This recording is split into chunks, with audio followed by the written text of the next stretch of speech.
here is the dilemma for Democrats. Their young people, their key constituency, not only don't like their own civilization, they like the wrong one. They actually think Hamas is a liberation movement. They chant for the Houthis. They're chanting, "We will honor our martyrs" at Yale. They're looking for love in all the wrong countries. At an AOC Bernie Sanders rally in Idaho last month, someone threw a Palestinian flag over an American flag, and the crowd erupted in approval. What should have happened after that is one of the adults on stage should have told their young, loyal followers, this is not a symbol of freedom. This is. What happens when Bill Maher loses his cool even more than your uncle at Thanksgiving? He drops a sharp, no-holds-barred rant targeting AOC and the Democrats because now, apparently, loving your country is a problem. Just when you thought politics couldn't get any messier, Maher grabbed the spotlight and shook up the liberal crowd. You'll want to hear his words before Twitter tries to cancel him again, because it's happening again. Giant robotic tripods could be vaporizing New Jersey. Democrats would point out how the death lasers were disproportionately affecting low-income communities and people of color, and AOC would tweet, "Stop demonizing the Martian X community." Bill Maher finally lost his cool, but not by yelling on live TV or causing a scene. It was the calm, clever kind of snap where his sarcasm cuts deep without warning. What surprised everyone was that this guy, known for roasting conservatives, suddenly turned his fire on the progressive side of his own political camp. Nobody saw it coming. Maher is a Democrat. You were there with him, but he does seem to be the voice of reason in that party these days. No question, and he was 100% correct when he said it on air the other day, and I couldn't agree with him more. The fact is, you don't see them marching in the streets or storming buildings in support of Laken Riley, who was murdered by an illegal immigrant, or for Edon Alexander, who is now rescued from captivity. Let's be clear. Bill Maher didn't just poke fun at the Democrats. He went all out. He slammed their star figure, AOC, and ripped into the whole left-wing mood of hopelessness.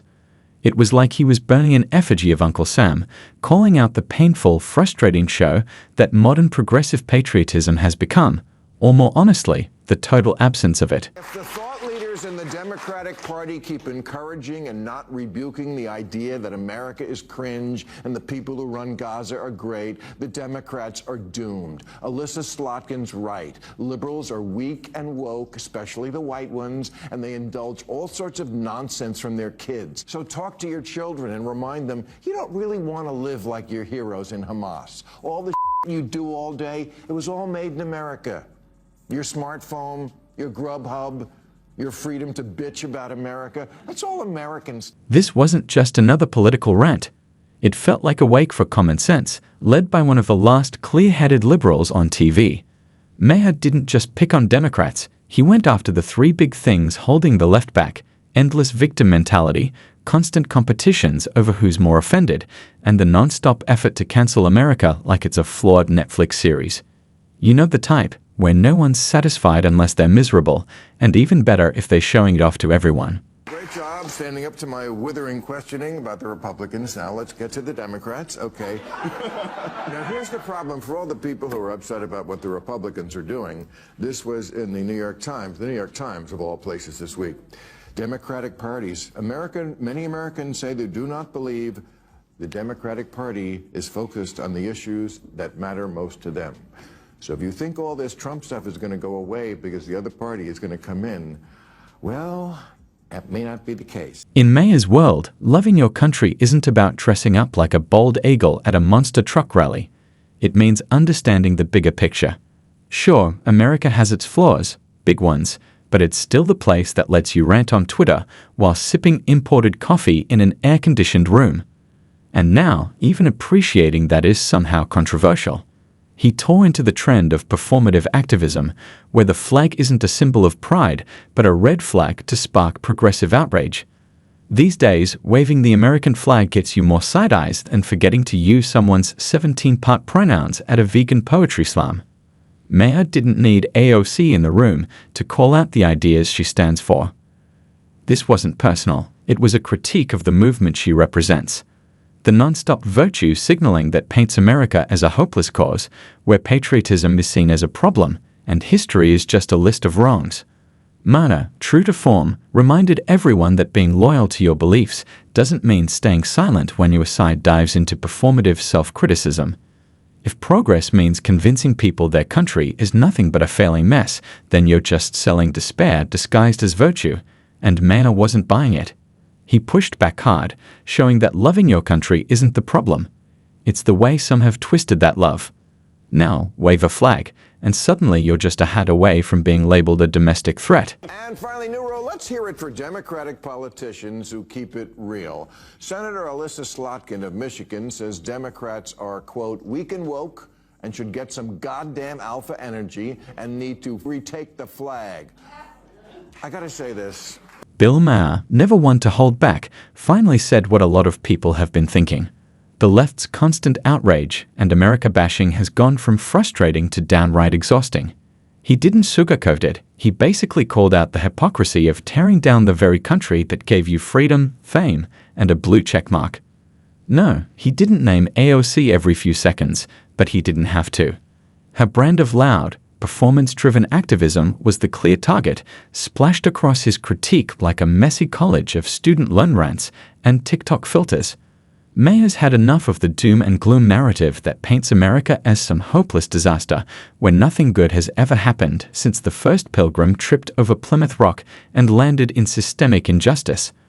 What really pushed him over the edge wasn't just the constant moralizing or the never-ending apocalypse threads on social media, it was the smugness, the victimhood. The idea that being a Democrat now means acting like you're trapped in a country you also have the luxury to constantly complain about. He wasn't calling for blind patriotism, he was calling for balance, for a little common sense.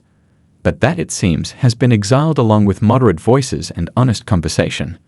Instead, we're stuck in a space where even saying something good about America makes people look at you like you're 5 minutes away from waving a flag off a monster truck and yelling about Benghazi. And finally, Neuro, let's hear it for Democratic politicians who keep it real. Senator Alyssa Slotkin of Michigan says Democrats are, quote, weak and woke and should get some goddamn alpha energy and need to fucking retake the flag. I gotta say this. I love this new trend where politicians say, fuck, and shit. And then there's Maher, the original liberal who breaks out in hives at the first sign of nonsense, calling out the elephant in the room. He dared to highlight the irony. People in the US trashing America non-stop while enjoying freedoms most of the world only dreams about.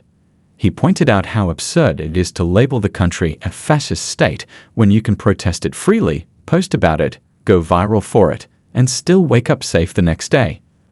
Try doing that under an actual authoritarian regime, he suggested, and see how far you get. Even better, the anti-capitalist influencers railing against the system while cashing in on brand deals and boosting their merch lines. The contradictions were everywhere, and Maher called them out like a pro, sharp, direct, and without apology. He wasn't mocking patriotism, he was mocking how the left has twisted it into something shameful.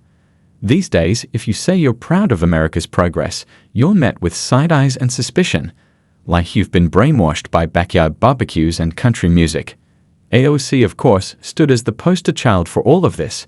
Whether it's walking the red carpet at the Met Gala with vague socialist slogans stitched into a designer dress, or framing every policy debate like a Star Wars sequel, good versus evil, her whole brand screams, the system is broken, but don't forget to like, comment, and subscribe. But here's the thing. Senator Slotkin is a serious person. She's a former CIA agent. You know how every streaming action movie now is about a soccer mom who used to be in the CIA? Okay, that's really her. So we should listen to her because she's right. Lady Deadpool is right. Democrats should reclaim the flag and then get it clean because someone's been humping it. Maher saw right through the act. He called out the political cosplay, the way some politicians treat America like it's Voldemort. Unnameable, unforgivable, yet somehow their golden ticket to fame and followers. And the best part? He didn't need to yell, hold a rally, or start a hashtag. Just a camera, a smirk, and 20 years of watching the left slowly turn on itself. He wasn't just going after AOC, he was calling out an entire vibe. The always angry, endlessly exhausted, proudly pessimistic wing of the progressive movement. The kind of folks who feel guilty about celebrating the 4th of July, but will post 5-minute videos for National Avocado Day. The ones who think reciting the Pledge of Allegiance is fascist, but dropping $300 on ethically sourced candles made by unpaid interns is somehow sticking it to the system. And Maher didn't just roast the culture, he had actual points. He dug into the real issue, consequences. Because when your political message is basically everything's terrible and we hate it here, you're going to lose people, especially voters who have jobs, families, and enough stress already without being told their daily lives are offensive. He said the quiet part out loud.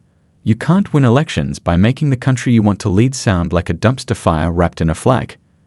That kind of rhetoric might win applause on panels and perform well on blue-check Twitter, but it doesn't move the average voter who just wants a reason to believe things can get better. I don't think I've used the word progressive. I think I've said woke. I think there's a big difference between woke, but words migrate, and it went to something else. I think there's a big difference between an old school liberal and a woke person. You say progressive Democrat. How do you describe this? I didn't leave the label. It left me. After it happened on October 7th, I was really knew that that whole progressive stack would be blasted apart. How do you explain that, if you can, that the people who consider themselves the most liberal have abandoned Israel for the people outwardly say they want a genocide? Why do you think that is? And will this split the Democratic? Instead of offering hope, the Democrats' message these days feels more like a gloomy tee talk with great slides, heavy on complaints, light on solutions.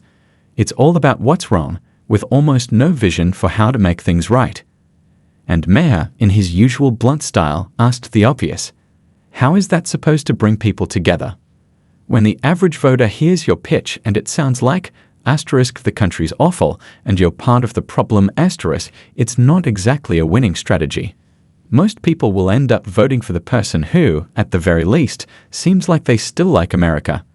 It's like trying to sell a car by saying it's a dangerous piece of junk that once ran over a turtle. Not the best pitch. But Maher didn't just call out the bad messaging, he went after the hollow activism behind it. The kind where people campaign to rename schools while ignoring the fact that students inside them can't read. Where more energy goes into how things look than what actually gets done. He called out the trend of obsessing over statues, murals, and slogans while ignoring real issues like broken infrastructure, unaffordable housing, or school performance. Because it's easier to fight over a plaque than to fix a policy. And somewhere along the line, performative gestures replaced meaningful progress. Maher's real frustration, the growing belief on the left that America is beyond saving, that it's so deeply flawed, it's not worth the effort. But he pushed back hard on that idea. He reminded everyone of a time when liberals believed in improving the country because they cared about it, not because they wanted to tear it down. His message was simple but powerful. You can criticize America and still love it. You can demand better while appreciating what works. Wanting to fix something doesn't mean you have to burn it all to the ground and start over with a hemp-printed manifesto. Maybe, just maybe, real progress starts with not giving up on the place you're trying to change. Let me get back to the border issue politically, because I feel like this is a disaster for the Democrats. They look like sanctuary city hypocrites. They were the ones who said, look, we're the compassionate people. Everybody should get a shot here. And then when they started sending, I mean, the quotes from Eric Adams, this is the mayor of liberal New York, this issue will destroy our city. The governor, if you're going to leave your country, go somewhere else.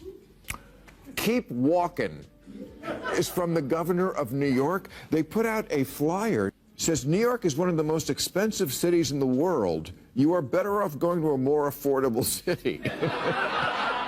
And for that, for daring to say something that even * resembled * gratitude, Bill Maher may as well have committed blasphemy.